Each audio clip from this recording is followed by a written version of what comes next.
प्रश्न ये है कि जब हमारे कर्म ही हमें सुख और दुख देने वाले होते हैं तो हमें देवी देवताओं की भक्ति, पूजा, स्तुति या कोई भी आराधना करने से क्या ऐसा हो सकता है कि हमारे सुख बढ़ जाए, दुख घट जाए? और अगर हम ना करें पूजा भक्ति तो क्या देवता नाराज़ होकर के हमारे दुखों में इजाफा ला सकते हैं? यही क्वेश्चन है। आपकी दुकान में जितना स्टॉक भरा है आप वही माल बेच सकते हो, उससे ज़्यादा माल आप नहीं बेच सकते, ठीक है? It's your limit. लेकिन आप जब अपनी दुकान पे देखते हो कि माल की बिक्री हो नहीं रही है, ग्राहक आ नहीं रहा है, तब आप क्या करते हो? अपनी दुकान की साज सज्जा को भी बदलते हो और एक सेल्समैन को हायर करते हो। और जब वो सेल्समैन को हायर करते हो तो आप ये महसूस करते हो कि with in a one month या विद इन अ 1 वीक आपकी दुकान पे ग्राहकी बढ़ गई है और आपका स्टॉक आराम से बिकने लग गया है। अब जो स्टॉक था बिका तो वही, जो स्टॉक था बिका तो वही, कहीं और से स्टॉक नहीं आया है। लेकिन उस स्टॉक को बेचने के लिए आपने एक सेल्समैन हायर कर लिया और सेल्समैन ने अपनी टेक्निक से आपके दुकान के स्टॉक को जल्दी जल्दी खाली करवा दिया। It's okay. तो आपके कर्म का फल ही आपने पाया है, लेकिन आपने अपने कर्म का फल पाने के लिए एक बढ़िया सेल्समैन को रख लिया। क्यों? क्योंकि आपको लगा कि मुझे मेरे कर्म का फल मिल नहीं रहा है और मैं चाहता हूँ कि मेरे कर्म का फल मुझे मिल जाए, तो आपने एक टेक्निक अपनाई। ओके, टेक्निक अपनाई ना। ऐसे ही देवी देवता का हेल्प लेना भी a type of a technique, एक टेक्निक की ही तरीका है। अब पुराने ज़माने के लोगों के पास में ये ऐसे सेल्समैन वगैरह तो होते नहीं थे, और दूसरी बात होते भी होंगे तब भी उनके पास में तरीके कुछ दूसरे थे, उनकी सोच के आयाम कुछ दूसरे थे। आज आम पब्लिक देवी देवता की हेल्प लेने नहीं जाती है, आज आम पब्लिक कंसल्टेंट की हेल्प लेने जाती है।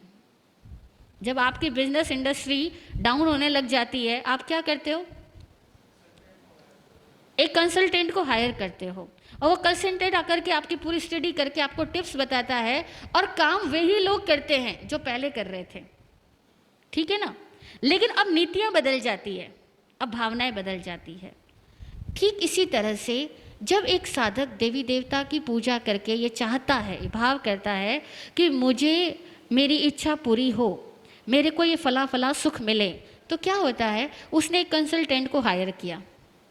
अब हायर किया है तो फीस तो देनी पड़ेगी ना, तो वो फीस देने के लिए जाप देता है, तप देता है, पूजा प्रसाद नैवेद्य चढ़ाता है, और उसके बाद में वो कंसल्टेंट क्या करता है? उसके अंदर में रहे हुए अशुभ कर्मों को दबाता है और शुभ कर्मों को उदय में लाता है। ठीक वैसे ही जैसे बाहर का कोई सेल्समैन आपके लिए काम कर रहा है, वैसे ही वो आपके अंदर में से अपनी भाव शक्ति का प्रयोग करके आपके अंदर के पुण्य कर्मों को बाहर ले आता है और आप उन पुण्य कर्मों का फल भोग लेते हो। अब अगर आप न हायर करो, न देवी देवताओं की पूजा भक्ति करो, न बुलाओ, तो क्या फर्क पड़ेगा? कुछ भी फर्क नहीं पड़ेगा, और न ही कोई देवता नाराज होगा, क्योंकि देवता को नाराजगी से क्या लेना देना? उसको बुलाया, काम में लिया और फिर कुछ नहीं दिया तो नाराज होगा। एक व्यक्ति ने सूखना सुखी, पंजाबी में सूखना सूखना बोलते हैं और मारवाड़ी में बोलते हैं बोलवा बोली, ठीक है ना? एक व्यक्ति ने बोलवा बोली कि मेरा ये काम हुआ तो मैं भैरव जी को प्रसाद चढ़ाऊंगा, या मैं कुल देवी देवता को ये कार्य करूंगा, चुनरी ओढ़ाऊंगा माता को, या प्रसाद चढ़ाऊंगा, या संग लेके जाऊंगा, यात्रा निकालूंगा। अब उसने बोली और फिर नहीं करता है, तो वो देवता नाराज होगा। उसका बैड इम्पैक्ट आपके परिवार वालों को भोगना पड़ेगा, आपको भोगना पड़ेगा। लेकिन अगर आपने ऐसी कोई सुखना नहीं सुखी, आपने देवता वाला रास्ता ही नहीं अपनाया, उनको कॉलिंग ही नहीं करी, जब कॉलिंग ही नहीं किया तो कनेक्शन ही नहीं बना, जब कनेक्शन ही नहीं बना तो वो नाराज काहे को होगा? अब एक आदमी फ़ोन करे जावे और जैसे ही सामने वाला फ़ोन उठावे वो फ़ोन बंद कर दे, तब तो उसको गुस्सा आएगा ना कि फ़ोन भी किया, मैंने फ़ोन उठाया और इसने कट कर दिया कनेक्शन, तो उसको गुस्सा आएगा।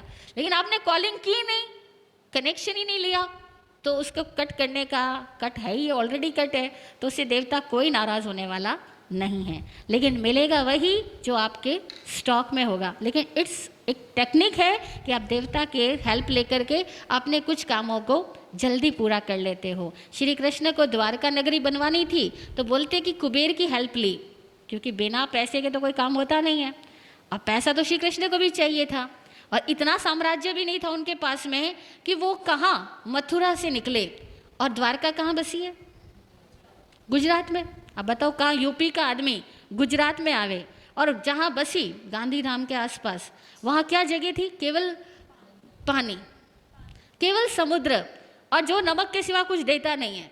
और वहाँ पे आकर के नई नगरी बनानी है, पूरी नगरी बनानी है, कितनी व्यवस्था चाहिए थी। अब वो जिंदगी लगाते मुश्किल हो जाती, इतना काम करने के लिए, इतने लोगों की हेल्प लेने के लिए। कहाँ कहाँ जाते हेल्प लेने के लिए, उनको लगा कि इतने सारे लोगों को, उनके दिमागों को फेरने में जाऊंगा बहुत टाइम लगेगी, तो बढ़िया है कि एक देवता को आह्वान किया जाए।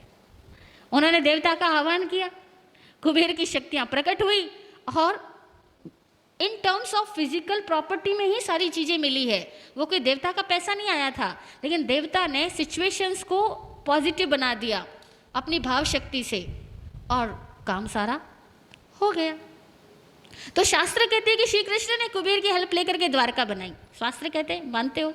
तो इसलिए लेनी ही नहीं चाहिए, ऐसी बात तो किसी शास्त्र में नहीं लिखी है। अगर कोई कहता है मिथ्यात्व है, ये है, वो है, तो भैया वो एक काम कराने का तरीका है, आप उसको धर्म क्यों मानते हो? धर्म मानो तो मिथ्यात्व है ना। मिथ्यात्व क्या होता है? गलत समझ। देवता को उपयोग में लेने का तरीका है, और वो एक देव पूजा जो है वो आपका एक लौकिक व्यवहार है, ठीक वैसे ही जैसे आपने कंसल्टेंट हायर किया। इसमें धर्म है ही नहीं, ये तो आपका कर्म करने का तरीका है। It's okay. जब कर्म करने के तरीके को आप मिथ्यात्व कहोगे, तब तो कोई व्यक्ति कर्म करेगा ही नहीं, कोई व्यक्ति अपने बिजनेस को बढ़ाएगा ही नहीं, कोई बीमार आदमी दवाई लेके स्वस्थ होगा ही नहीं। भाई बीमार हुए हो तो आपके असातावेदनीय कर्म का उदय आया, और जब आपका कर्म का उदय श्रेय होना होगा, हो जाएगा, दवाई काहे को खाते हो? लेकिन वो ज्ञान देने वाले साधु संत भी दवाई खा रहे हैं। लेकिन दवाई खाने से फर्क पड़ता है, और आप सबको पता है कि फर्क पड़ता है।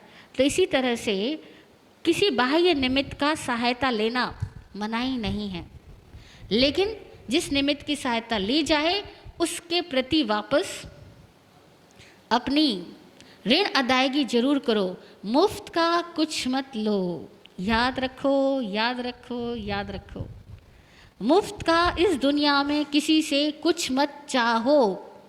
कुछ भी खाते हो, कुछ भी लेते हो, कोई भी सहायता लेते हो, अपनी ओर से वापस सहायता दो। ऋण लेकर के मर गए तो न जाने कितने दिनों तक उस ऋण को न चुकाए तो ब्याज बढ़ता ही जाएगा। ब्याज ना बढ़े, इस बात का विवेक रखना। बाकी आदमी अपने ही स्टॉक को बेचेगा। इस आई थिंक विज़न क्लियर हो गया होगा। जय हो।